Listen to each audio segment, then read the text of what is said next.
আমরা রাজপথে আসবো, আমাকে কুত্তা মেরে মনে হয় কালকে থেকে 97% শিক্ষা প্রতিষ্ঠান তালাবদ্ধ হয়ে যাবে ইনশাল্লাহ। তালা মেরে দেবো। ডক্টর ইউনূস তুমি কি দেখতে চাও সেটা আমরা দেখিয়ে দেবো।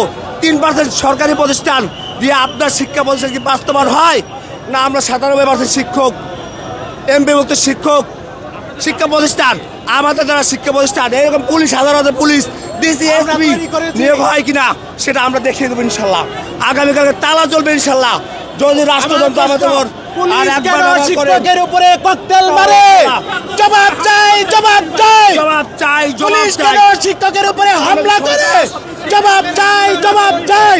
বুয়া বুয়া আমরা কি সন্ত্রাস? মাননীয় প্রধান উপদেষ্টার কাছে বিচার চাই এবং এর তীব্র নিন্দা জানাই। শিক্ষক কেন রাস্তায়, আর শিক্ষকদের উপরে কেন পুলিশ কেন লাঠি চার্জ করবে, পুলিশ কেন ককটেল মারবে?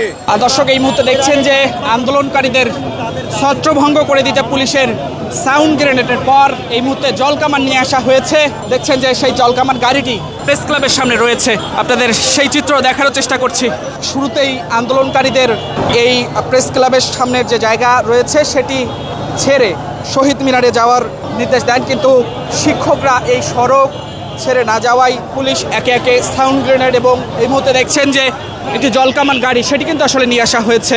এবং অন্যদিকে আন্দোলনরত যারা শিক্ষকরা রয়েছেন, যারা আসলে জাতীয়করণের জন্য এসেছেন, তারা এখানে রয়েছেন এবং দেখছেন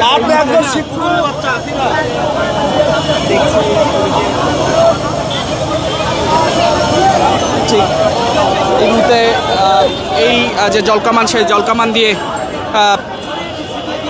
পানি ছেটানোর জন্য যে প্রস্তুতি সেটি আসলে নেওয়া হয়েছে এবং আইন শৃঙ্খলা রক্ষাকারী বাহিনীর সদস্য অর্থাৎ পুলিশের সদস্যরা। RICL TMX, যুগের পর যুগ স্থাপনা থাকে মজবুত। দর্শক দেখছেন যে এই মুহূর্তে প্রেস ক্লাবের সামনে যে জলকামান গাড়িটি, সেই গাড়িটি নিয়ে আসা হয়েছে এবং পুলিশের সদস্যরা যারা রয়েছেন তারা ঠিক সেখানে রয়েছেন এবং অন্যদিকে ঠিক বিপরীত দিকে রয়েছেন এমপিভুক্ত এবং জাতীয়করণের দাবিতে যে শিক্ষকরা রয়েছেন তারা রয়েছেন। দেখছেন যে এই মুহূর্তে জলকামান দিয়ে ছেটানো হচ্ছে পানি, আপনাদের সেই চিত্র দেখানোর চেষ্টা করছি এবং সেই জলকামান এগিয়ে যাচ্ছে সামনের দিকে। দেখছেন যে এবার জলকামান গাড়িটি এগিয়ে যাচ্ছে।